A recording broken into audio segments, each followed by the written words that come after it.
Hello everyone! Ayan, good evening po sa inyong lahat, and for today's video ay tara at samahan niyo po akong mag-init nitong ating mga natirang pagkain. So marami pa po kami mga natitirang pagkain sa ref. So ubusin lang po natin iyan bago tayo magluto ng panibago. So marami pa tayong natirang lumpiang Shanghai.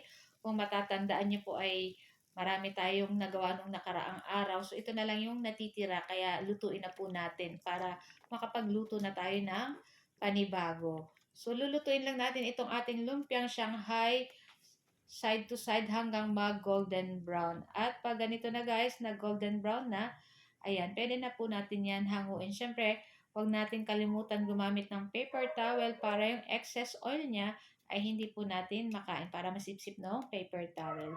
So after nitong ating lumpiang Shanghai sa panibagong kawali, ayan, initin naman natin itong ating pansit canton, ayan. So medyo matagal-tagal na rin to sa pero hindi pa naman siya guys sira, ayan. Kahit na ilang araw po yan basta nasa rep, ayan, matagal pa po ang buhay niyan. Sabi nga niyan, mas masarap pag iniinit na kailang init na yung ating mga pagkain, o di ba?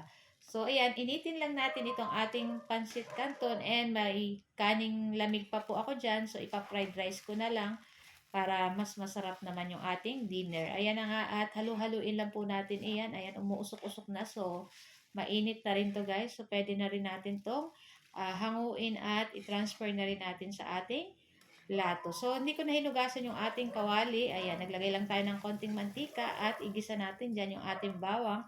At pagkatapos ay ilagay na natin dyan yung ating kaning lamig or yung ating bahaw. So, nalagyan ko na rin yan ng konting asin yung ating kanin. Eh, may tutong-tutong pa. Okay lang yan guys kasi masarap naman po ang fried rice. So, ayan na nga, at lulutuin lang po natin itong ating fried rice. Naku, napakasarap nito guys. Parang pwede na rin itong pang-breakfast. Ayan. So, meron din tayo guys, nakabili ako kanina sa Talipapa ng manggang, mura lang yung kilo niya guys. 80 pesos yata. Ayan. Pero matamis na siya guys.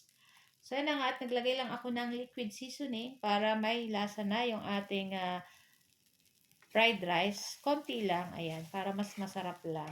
So, after nitong ating fried rice, ire-ready ko naman guys yung ating natirang ginataang yellowfin na tuna. Ayan, meron pa akong 2 piraso, kaya initin na rin natin para maubos na lahat yung mga nasa ref natin. So, yun na nga, at okay na rin tong ating fried rice. Kayo po ba guys, ano po ang inyong ulam tonight? Ayan. So, after natin ng fried rice, ayan, ito namang ating yellowfin tuna na ginataan. So, ito na yung ating last na iinitin.